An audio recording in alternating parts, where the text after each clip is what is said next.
കുടിവെള്ളത്തിന്റെ പേരിൽ LDF ഭരിക്കുന്ന പഞ്ചായത്തിൽ കൊടും കൊള്ള. കോഴിക്കോട് കുന്നുമ്മൽ പഞ്ചായത്തിലാണ് ജലജീവൻ മിഷൻ വഴി കുടിവെള്ളം നൽകാനായി കുടുംബങ്ങളിൽ നിന്നും 2600 രൂപ വീതം പിരിച്ചത്. 538 കുടുംബങ്ങളെയാണ് പഞ്ചായത്ത് അധികൃതർ കുടിവെള്ളത്തിന്റെ പേരിൽ ചൂഷണം ചെയ്തത്. രൂക്ഷമായ കുടിവെള്ള പ്രശ്നമാണ് കുന്നുമ്മൽ പഞ്ചായത്തിലെ വിവിധ വാർഡുകളിൽ നേരിടുന്നത്. ഈ അവസരം മുതലെടുത്താണ് CPM കാലാകാലങ്ങളായി കുത്തകയാക്കി വെച്ച പഞ്ചായത്തിലെ വാർഡ് മെമ്പർമാരുടെ നേതൃത്വത്തിൽ സാധാരണക്കാരെ വഞ്ചിച്ചത്. 538 കുടുംബങ്ങളിൽ നിന്നായി 2600 രൂപ വീതമാണ് പിരിച്ചത്. ആകെ 14,39,750 രൂപ. കുന്നുമ്മൽ പഞ്ചായത്തിലെ 1, 2, 7, 11, 12, 13 വാർഡുകളിലെ കുടുംബങ്ങളിൽ നിന്നാണ് പഞ്ചായത്ത് അധികൃതർ പണം പിരിച്ചത്. എൻ്റെ വീട്ടിൽ നിന്ന് എൻ്റെ മോൻ്റെ എടുത്തുന്നു എൻ്റെ എടുത്തുന്നു 5600 രൂപ വാങ്ങിയിരുന്നു. പിന്നെ തന്നെ പൈപ്പൊട്ട് ശരിയുമില്ല. പൈപ്പ് വെള്ളം വരുമ്പോഴത്തേക്ക് തെറിച്ചു പോവുക. ഞാനിട്ട് മാറ്റിയിട്ടതാണ് പൈപ്പ്. ഞാനിട്ട് വെള്ളം എടുക്കലുമില്ല. എൻ്റെ വീട്ടിൽ നിന്ന് 2750 രൂപ പൈപ്പ് വെള്ളത്തിന് വാങ്ങിയിട്ടുണ്ട്. പക്ഷേങ്കിൽ പൈപ്പ് നന്നില്ല. പൈപ്പ് പൊട്ടി വെള്ളം തെറിച്ച് ഒട്ടാകെ തെറിക്കുന്നുണ്ട്. എൻ്റെ വീട്ടിൽ പൈപ്പ് ഞാൻ 2650 ആഴ്ചക്ക് മൂന്ന് ദിവസം കൂടുമ്പോൾ വെള്ളം ഉണ്ടായിരുന്നു. ഇവിടെ റോഡ് പണിയുന്നതിന് മുന്നേ വെള്ളം പൈപ്പ് പൊട്ടി വെള്ളം ഒഴുകുകയും തോനെ വെള്ളം പാഴായി പോവുകയൊക്കെ ചെയ്തു.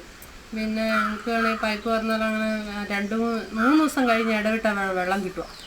അതിന് കുറച്ച് സമയം ഉണ്ടാവുള്ളൂ. 11 മണിക്ക് എങ്ങാണ്ട് വരും. 11 മണിക്കാണ് വരിക. പിന്നെ ഒരു 3 മണി വരെ. അതിൻ്റെ ശക്തിയും കുറവാണ്. APL, BPL വ്യത്യാസമില്ലാതെ 450 രൂപ മാത്രം ഗുണഭോക്തൃ വിഹിതം മാത്രം അടച്ച് കണക്ഷൻ എടുക്കാമെന്നിരിക്കുകയാണ് കുന്നുമ്മൽ പഞ്ചായത്തിൽ ഈ തീവെട്ടിക്കൊള്ള. വാർഡ് മെമ്പർമാരുടെ നേതൃത്വത്തിലായിരുന്നു പിരിവ്. എന്നാൽ കുടിവെള്ളം ലഭ്യമായിട്ടും പൈപ്പ് മോശമായതിനാൽ വെള്ളം പുറത്തേക്കൊഴുകുകയാണ് പതിവ്. പഞ്ചായത്ത് സെക്രട്ടറിയുടെ തനത് ഫണ്ടിലേക്കാണ് ഈ തുക മുഴുവനും നിക്ഷേപിച്ചത്. തട്ടിപ്പ് പുറത്തു വന്നതോടെ BJPയുടെ നേതൃത്വത്തിൽ പഞ്ചായത്തിലേക്ക് മാർച്ചും സംഘടിപ്പിച്ചിരുന്നു. തുടർന്ന് പണം തിരിച്ചു നൽകാം എന്നാണ് പഞ്ചായത്ത് അധികൃതർ പറയുന്നത്.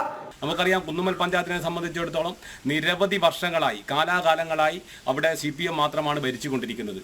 അവർക്ക് വേറെ പ്രത്യേകിച്ച് ഇവിടെ പ്രതിപക്ഷമോ മറ്റുള്ള സംവിധാനങ്ങളോ ഒന്നുമില്ല.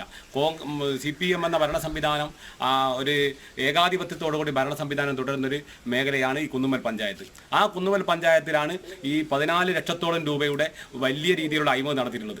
ഈ അഴിമതിയിൽ ഇവിടെ കൃത്യമായിട്ടുള്ള പറയുക എന്ന് വെച്ചാൽ ഒട്ടനവധി ആളുകൾക്ക് പങ്കുണ്ട്. പഞ്ചായത്ത് ഉദ്യോഗസ്ഥന്മാരും വാർഡ് മെമ്പർമാരും അടക്കമുള്ള ആളുകളാണ് ഈ സാധാരണക്കാരായിട്ടുള്ള കുടിവെള്ളത്തിന് കേഴുന്ന ആളുകളെ പീഡിപ്പിക്കുന്ന ഒരു സമീപനം സ്വീകരിച്ചിട്ടുള്ളത്. കുടിവെള്ളത്തിന്റെ പേരിൽ പോലും ചൂഷണം നടത്തിയ പഞ്ചായത്തിനെതിരെ ശക്തമായ പ്രതിഷേധം നടത്തണമെന്നാണ് നാട്ടുകാരുടെ ആവശ്യം. ജനം, കോഴിക്കോട്.